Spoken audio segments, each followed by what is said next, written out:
ದೇಶವನ್ನೇ ಬೆಚ್ಚಿ ಬೀಳಿಸಿದ್ದ ಧರ್ಮಸ್ಥಳದ ಸೌಜನ್ಯ ಅತ್ಯಾಚಾರ ಮತ್ತು ಕೊಲೆ ಪ್ರಕರಣದ ಮರು ತನಿಖೆ ಬಗ್ಗೆ ನಿಮ್ಮ ನಿಲುವೇನು? ಮರು ತನಿಖೆ ಕೋರಿ ಸಲ್ಲಿಸಿರುವ ಅರ್ಜಿಗೆ ಸಂಬಂಧಪಟ್ಟಂತೆ ಯಾವ ಕ್ರಮವನ್ನು ತೆಗೆದುಕೊಂಡಿದ್ದೀರಿ ಎಂಬ ಬಗ್ಗೆ ಸಮಗ್ರ ವರದಿ ಸಲ್ಲಿಸುವಂತೆ ರಾಜ್ಯ ಸರ್ಕಾರಕ್ಕೆ ಸುಪ್ರೀಂ ಕೋರ್ಟ್ ನಿರ್ದೇಶನ ನೀಡಿದೆ. ಈ ಪ್ರಕರಣದ ಮರು ತನಿಖೆ ನಡೆಸುವಂತೆ ಕೋರಿ ಸೌಜನ್ಯ ತಾಯಿ ಕುಸುಮಾವತಿ ಸುಪ್ರೀಂ ಕೋರ್ಟ್ ಮೆಟ್ಟಿಲೇರಿದ್ರು. ಹೈಕೋರ್ಟ್ ಆದೇಶವನ್ನ ಪ್ರಶ್ನಿಸಿದ್ರು. ಈ ಅರ್ಜಿ ವಿಚಾರಣೆ ನಡೆಸ್ತಾ ಇರುವ ನ್ಯಾಯಮೂರ್ತಿಗಳಾದ ಸಂಜಯ್ ಕುಮಾರ್ ಮತ್ತು ಕೆ ವಿನೋದ್ ಚಂದ್ರನ್ ಪೀಠ ಸಮಯಾವಕಾಶ ನೀಡಿದ್ದರೂ ಅಗತ್ಯ ಕ್ರಮಗಳ ಬಗ್ಗೆ ವಿವರ ನೀಡದ ಕಾರಣ ರಾಜ್ಯ ಸರ್ಕಾರವನ್ನ ತರಾಟೆಗೆ ತೆಗೆದುಕೊಂಡಿದೆ. ಈ ಪ್ರಕರಣವನ್ನ ಮರುಪರಿಶೀಲಿಸಲು ಎಸ್ಐಟಿ ರಚಿಸಲು ಸಾಧ್ಯವಿದೆಯೇ ಎಂಬುದನ್ನು ಸ್ಪಷ್ಟಪಡಿಸಿ ಅಫಿಡವಿಟ್ ಸಲ್ಲಿಸಬೇಕು. ಇತರ ಆರೋಪಿಗಳ ಪಾತ್ರವನ್ನ ಪರಿಶೀಲಿಸುವ ಬಗ್ಗೆ ನಿಲುವು ತಿಳಿಸಬೇಕು ಎಂದು ಹೆಚ್ಚುವರಿ ಅಡ್ವೊಕೇಟ್ ಜನರಲ್ ಅವಿಷ್ಕರ್ ಸಿಂಘ್ವಿಗೆ ಸುಪ್ರೀಂ ಕೋರ್ಟ್ ಸೂಚಿಸಿದೆ. 2012 ಅಕ್ಟೋಬರ್ 9ರಂದು ದಕ್ಷಿಣ ಕನ್ನಡ ಜಿಲ್ಲೆಯ ಬೆಳ್ತಂಗಡಿ ತಾಲೂಕಿನ ಉಜಿರೆಯ ಧರ್ಮಸ್ಥಳದ ಬಳಿ 17 ವರ್ಷದ ಕಾಲೇಜು ವಿದ್ಯಾರ್ಥಿನಿ ಸೌಜನ್ಯಾಳನ್ನ ಅಪಹರಿಸಿ ಅತ್ಯಾಚಾರ ಮಾಡಲಾಗಿತ್ತು. ಮರುದಿನ ಆಕೆಯ ಮೃತದೇಹ ನೇತ್ರಾವತಿ ಸ್ನಾನಘಟ್ಟದ ಬಳಿ ಪೊದೆಯಲ್ಲಿ ಸಿಕ್ಕಿತ್ತು.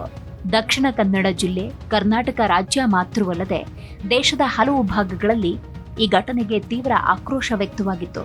ಈ ವೇಳೆಯೇ ಧರ್ಮಸ್ಥಳ ವ್ಯಾಪ್ತಿಯಲ್ಲಿ ನಡೆದಿರುವ ಹಲವು ಕೊಲೆ, ನಿಗೂಢ ಸಾವು, ನಾಪತ್ತೆ ಪ್ರಕರಣಗಳು ಮುನ್ನೆಲೆಗೆ ಬಂದಿತ್ತು. ಸೌಜನ್ಯ ಪ್ರಕರಣವನ್ನ 2013ರಲ್ಲಿ ಸಿಬಿಐಗೆ ವರ್ಗಾಯಿಸಲಾಗಿತ್ತು. ನಂತರ 2015ರಲ್ಲಿ ಮಂಗಳೂರಿನಿಂದ ಬೆಂಗಳೂರಿನ ವಿಶೇಷ ಸಿಬಿಐ ನ್ಯಾಯಾಲಯಕ್ಕೆ ವರ್ಗಾಯಿಸಲಾಗಿತ್ತು. ಈ ನಡುವೆ ಪ್ರಕರಣದ ಸಾಕ್ಷಿಯಾಗಿದ್ದ ರವಿ ಪೂಜಾರಿ ಎಂಬುವವರು ನಿಗೂಢವಾಗಿ ಸಾವಿಗೀಡಾದರು. ಸೌಜನ್ಯ ಅತ್ಯಾಚಾರ ಕೊಲೆ ನಡೆದ 2 ದಿನದಲ್ಲೇ ಸಂತೋಷ್ ರಾವ್ ಎಂಬಾತನ ಬಂಧನ ಮಾಡಲಾಗಿತ್ತು. ಸುಮಾರು 11 ವರ್ಷಗಳ ಕಾಲ ಸಂತೋಷ್ ಜೈಲಿನಲ್ಲಿದ್ದರು. ಆದರೆ ಪ್ರಕರಣದ ವಿಚಾರಣೆ ನಡೆಸಿದ ವಿಶೇಷ ನ್ಯಾಯಾಲಯದ ನ್ಯಾಯಾಧೀಶ ಸಿಬಿ ಸಂತೋಷ್ ಅವರು 2023ರಲ್ಲಿ ಸಂತೋಷ್ ರಾವ್ ಪ್ರಕರಣದಲ್ಲಿ ನಿರ್ದೋಷಿ ಅಂತ ಘೋಷಿಸಿದ್ರು. ಇವಿಷ್ಟು ನಡೀತಾ ಇದ್ದಂತೆ ನಿಜಕ್ಕೂ ಈ ನೀಚ ಕೃತ್ಯವನ್ನ ಎಸಗಿದವರು ಯಾರು ಅನ್ನೋ ಪ್ರಶ್ನೆಯಾಗಿ ಉಳಿದಿದೆ. ಸೌಜನ್ಯ ತಾಯಿ ನ್ಯಾಯಕ್ಕಾಗಿ ಕಾನೂನು ಹೋರಾಟವನ್ನ ಮುಂದುವರೆಸಿದ್ದಾರೆ. ಕರ್ನಾಟಕದ ಕರಾವಳಿ ಭಾಗದ ಧರ್ಮಸ್ಥಳದಲ್ಲಿ ನಡೆದ 17 ವರ್ಷದ ವಿದ್ಯಾರ್ಥಿನಿ ಸೌಜನ್ಯಾಳ ಭೀಕರ ಅತ್ಯಾಚಾರ ಮತ್ತು ಕೊಲೆ ಪ್ರಕರಣ ಕೇವಲ ಒಂದು ಕ್ರಿಮಿನಲ್ ಕೇಸ್ ಆಗಿ ಉಳಿದಿಲ್ಲ. ಇದು ವರ್ಷಾನುಗಟ್ಟಲೆ ಪಟ್ಟಭದ್ರರು ಹಾಗೂ ಊಳಿಗಮಾನ್ಯ ಅಧರ್ಮ ಸಾಮ್ರಾಜ್ಯದ ವಿರುದ್ಧ ನಡೀತಾ ಇರುವ ಮಹಾ ಹೋರಾಟ ಅನ್ನುವಂತಹ ವ್ಯಾಖ್ಯಾನ ಇದೆ.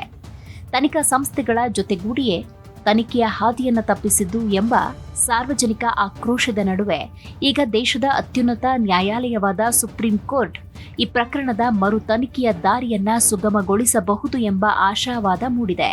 ಹೌದು, ಮಗಳನ್ನ ಕಳೆದುಕೊಂಡ ನೋವಿನಲ್ಲಿರುವ ತಾಯಿ ಕುಸುಮಾವತಿ ಅವರ ಅಚಲವಾದ ಕಾನೂನು ಹೋರಾಟಕ್ಕೆ ಜಯ ಸಿಗುವ ಕಾಲ ಇನ್ನೂ ದೂರವಿದ್ದರೂ ಅವರ ಹೋರಾಟಕ್ಕೆ ಮಾನ್ಯತೆ ದೊರೆಯುವ ಹಂತ ಹತ್ತಿರ ಬಂದ ಹಾಗಿದೆ.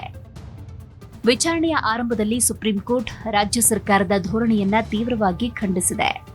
ಪ್ರಕರಣದ ವಿಚಾರಣೆ ನಡೆಯುತ್ತಿದ್ದಾಗ ಕರ್ನಾಟಕ ಸರ್ಕಾರದ ಪರವಾಗಿ ಅಥವಾ ಸಿಬಿಐ ಪರವಾಗಿ ಯಾವುದೇ ಅಭಿಯೋಜಕರು ಕೋರ್ಟ್ ಹಾಲ್ನಲ್ಲಿ ಹಾಜರಿರಲಿಲ್ಲ. ಇದು ಪ್ರಕರಣದ ಕುರಿತು ಸರ್ಕಾರಕ್ಕಿರುವ ಬೇಜವಾಬ್ದಾರಿಯನ್ನ ಎತ್ತಿ ತೋರಿಸುತ್ತೆ ಎಂದು ನ್ಯಾಯಾಲಯ ಅಸಮಾಧಾನ ವ್ಯಕ್ತಪಡಿಸಿದೆ. ಇನ್ನು ಸುಪ್ರೀಂ ಕೋರ್ಟ್ ಮರು ತನಿಖೆಯ ಪ್ರಕ್ರಿಯೆಗೆ ಚಾಲನೆ ನೀಡುವುದಕ್ಕೆ 3 ಪ್ರಮುಖ ನಿರ್ದೇಶನಗಳನ್ನು ನೀಡಿದೆ. ಮೊದಲು ಸಾಕ್ಷಿಗಳ ಜೀವ ಉಳಿಸುವುದು ಅನಿವಾರ್ಯ ಎಂದು ಕಂಡುಕೊಂಡ ನ್ಯಾಯಾಲಯ ಪ್ರಕರಣದ ಎಲ್ಲಾ ಪ್ರಮುಖ ಸಾಕ್ಷಿಗಳಿಗೆ ತಕ್ಷಣವೇ ಬಿಗಿ ಪೊಲೀಸ್ ರಕ್ಷಣೆ ಒದಗಿಸುವಂತೆ ರಾಜ್ಯ ಸರ್ಕಾರಕ್ಕೆ ಆದೇಶಿಸಿದೆ.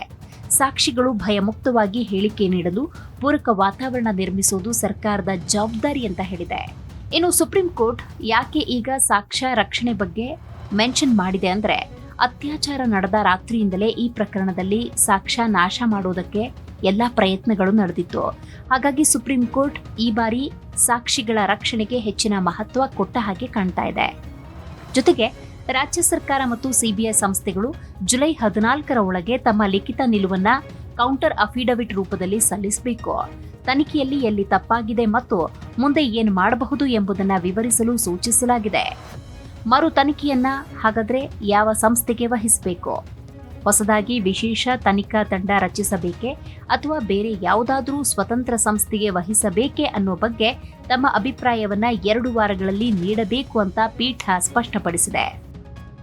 ಸೌಜನ್ಯ ಕೊಲೆ ಪ್ರಕರಣದ ಮರು ತನಿಖೆಗೆ ಸುಪ್ರೀಂ ಕೋರ್ಟ್ ಮುಹೂರ್ತ ನಿಗದಿಪಡಿಸಿರುವುದು ಅನ್ಯಾಯಕ್ಕೊಳಗಾದವರಿಗೆ ಸಿಕ್ಕ ಮರು ತನಿಖೆಯ ಕ್ಷೀಣ ಆಶಾಕಿರಣ.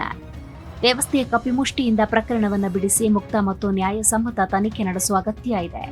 ಈಗಿನ ಸುಪ್ರೀಂ ಕೋರ್ಟ್ ಆದೇಶಗಳು ಸೌಜನ್ಯಗಳ ಆತ್ಮಕ್ಕೆ ಶಾಂತಿ ಸಿಗುವ ದಿನ ಹತ್ತಿರದಲ್ಲಿದೆ ಅನ್ನೋ ಆಶಾಭಾವನೆಯನ್ನ ಮೂಡಿಸಿದೆ.